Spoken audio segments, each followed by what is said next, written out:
Welcome to Thursdays on the Hill. I'm Diego Juncadella. And I'm Mike Short. For weeks, headlines across the nation have focused on the Ebola crisis. Hospitals are working hard to train medical personnel on how to prepare for the Ebola virus. Steps have been taken to prevent and contain the disease.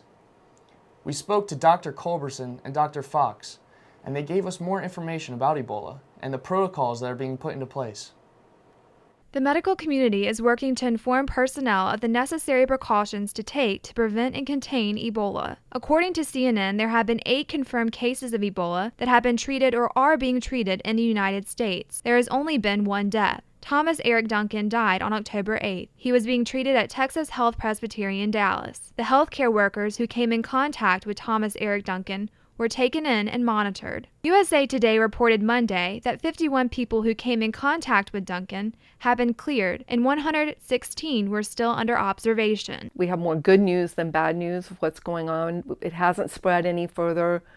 They're monitoring people coming into the country. There's 2 vaccines that, they're not anywhere near being ready yet, but they have potential.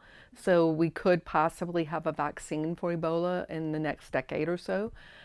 There are some experimental treatments where they are taking antibodies that are made in another animal and purifying them and administering those to the patients. The Center for Disease Control and Prevention is providing hospitals with the information they need to treat and prevent the spread of Ebola. The CDC has issued a detailed hospital checklist so hospitals can be prepared. This checklist will help clinical staff identify signs and symptoms of Ebola. It calls on hospitals to review emergency department procedures for identifying patients who need immediate medical attention. Certainly here in the United States, we're relatively safe, particularly once hospitals and physicians, medical people are used to seeing cases or aware of what's being done to diagnose cases. Ebola, if it's not treated early, is quite dangerous. However, number one, it's apparently, as far as we can tell, not that communicable, not that easy to contract. You have to come into contact, as we understand it today, with human body fluids. Reporting for Badger TV, I'm Natalie Finnorn. One main objective of every student's college experience is to eventually use their new education to find a career. Badger TV reporter Natalie Finnorn visited Spring Hill College's Career Services to learn more about this important process. We're here today with Career Services Director Elise Goonan, and she's going to tell us a little bit more about what the Career Services Department has to offer. Thank you so much for being with us today, Elise. Thanks for having me. So, for students who are getting ready to prepare for their future careers, what are some things that they can do now in order to be ready for the workforce in the future? That's a great question. Hopefully all students are really starting to think that way, whether you're a freshman or beyond. Sort of wherever you are in the continuum, it's always a good time to start thinking about what you can be doing. And what you should be doing is sort of different depending on what grade, what year you're in, and also where you're headed.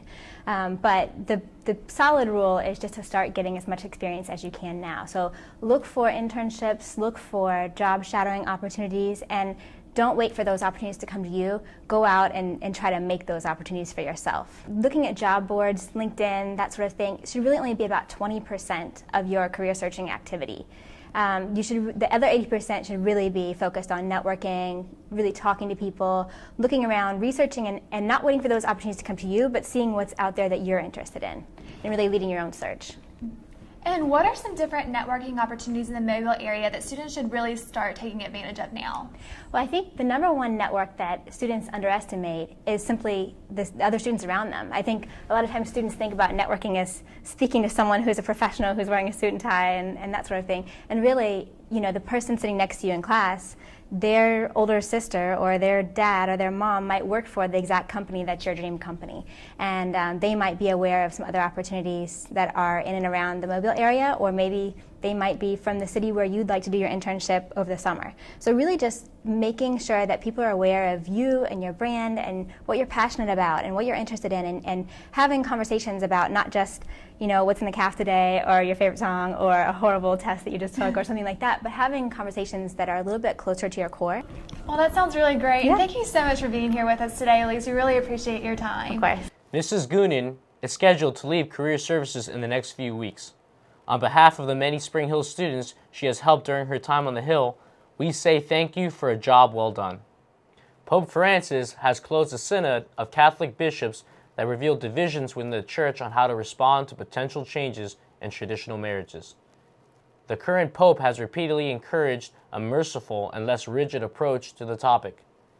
He has stated that the Church should not be afraid of challenges that come with change. The synod officially ended on Saturday night with a final document that reversed a historic acceptance of homosexuality by the Church made just 1 week earlier. As a result, some progressives see this as a setback for the Catholic Church in the modern age. The Spring Hill College Greek community has gone all out this semester. Each year they celebrate Greek Week, where sororities and fraternities on campus gather together for daily events. This year, Panhellenic and IFC worked together for weeks to bring together an idea that they've been working on for 2 years. To kick off the week, the Greek community met for an evening filled with a series of events, including sand volleyball, an egg toss, and a memory game. On Tuesday, a speaker who is no stranger to Spring Hill, Dr. Lori Hart talked to students about her message entitled, "Everything You Always Wanted to Know About the Opposite Sex." Wednesday, the groups met once again to experience a night of pure fun. They played a game similar to the Newlywed to see how well the groups knew one another and got a chance to show off their individual music videos that each chapter created.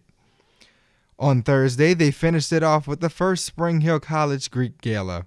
Reporters Devon, Sheehy, and myself were there to capture the affair. Hey you guys, we're here at the Greek Gala 2014, acknowledging their hard work, service, and academics. Yes, it is the last night here at Greek Week. It is an environment where the Greek community can come together as one for their last 2 rounds. I'm Elizabeth Briggs, I'm a Phi Mu, and I think tonight's outcome was amazing. It was great to see such Greek unity and all of us having fun, dancing together, celebrating each other's accomplishments and achievements. It was a wonderful night. I think tonight's event was a huge success. I think the turnout was really great. It was a huge event as far as Greek unity is concerned. I think it got everyone together, all the chapters, to really support the Greek community as a whole. And I think IFC and Panhellenic did a really great job of recognizing members who really deserve some recognition in our community. What do you think about the outcome of tonight's event? Tonight was a wonderful event. It really brought the Greek community together. I really could have not expected anything better. Thank you very much for this. Awesome. Thanks for being here with us today, guys. The Greek community is hoping that the Greek Gala becomes the annual event. Speaking of new events, CPP has been holding on to a secret for the past couple of weeks. They have left vague flyers on doors, creating anticipation and much speculation.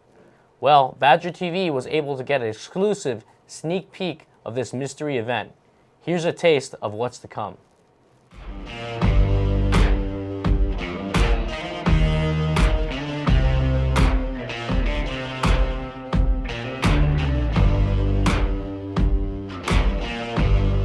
You got color in your cheeks. Do you ever get that feel that you can't shift, the tide that sticks around like summits in your teeth? Are there some aces up your sleeve? Have you no idea that you're in deep? I dreamt about you nearly every night this week.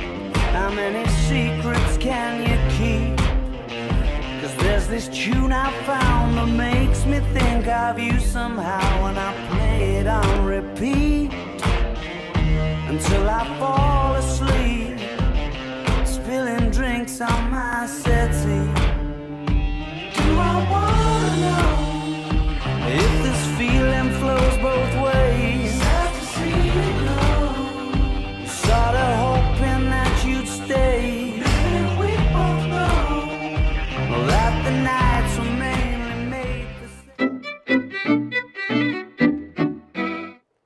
Good afternoon, Spring Hill. This is your 4-day forecast. We start off this Thursday with partly cloudy skies and a high of 75. Going into the night, it begins to cool off, getting into the high 40s. Moving into Family Weekend, we will be seeing clear sunny skies. Friday, we begin with a high of 77 and a low of 50. Saturday, we have a high of 79 and a low of 52.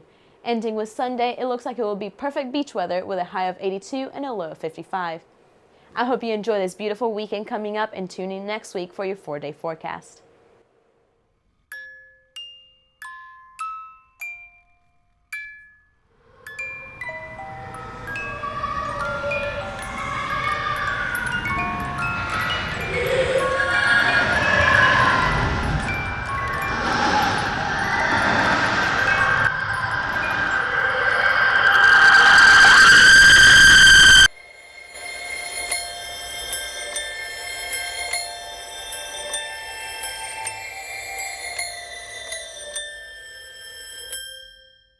Spring Hill Ultimate Frisbee Club is undergoing a positive period of growth.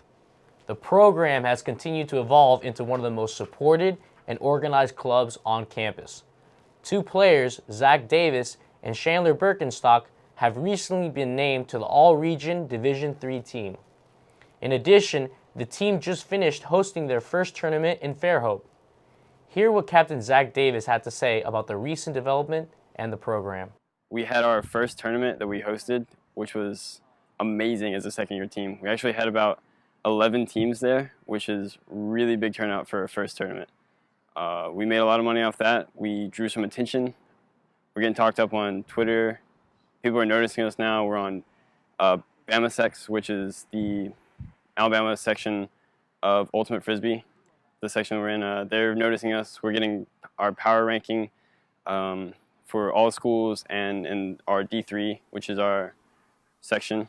Our coach is Dr. Jonathan Dunbar. He's a math professor on campus, and he's brought knowledge of the sport. He's brought determination.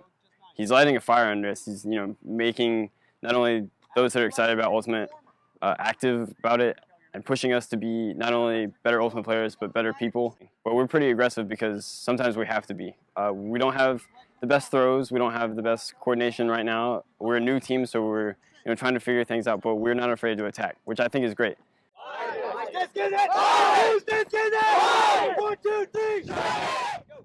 For more information about Spring Hill Ultimate Frisbee Club, contact Dr. Dunbar or reach out to them on their Facebook page at Spring Hill College Ultimate Frisbee, SHUC. Since 2011, the Twitter handle @BadgerProms has chronicled the absurdity of life on the Hill.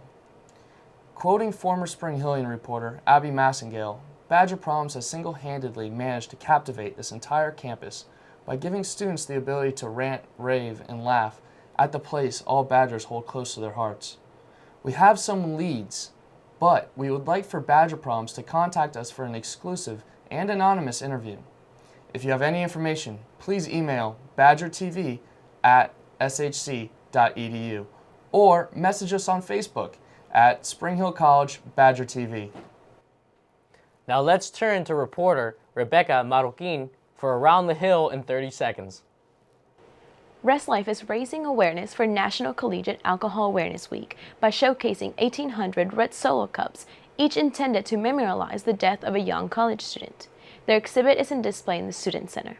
Once again, greenkeepers are selling Baldwin County pecans. Due to a colder than normal winter, supplies are limited. Pecans are $7 a pound. And tonight, paint will be an exhibit in the Eichhold Gallery. Paint features 5 artists that explore painting. The reception runs from 5 to 7. That sums it up for today. Join me again next week for Around the Hill in 30 seconds. That does it for another edition of Thursdays on the Hill. On behalf of all of us here at Badger TV, thank you. I'm Mike Short. And I'm Diego Juncadella. We leave you now with a video of the graphic design exhibit at Bedsole Gallery.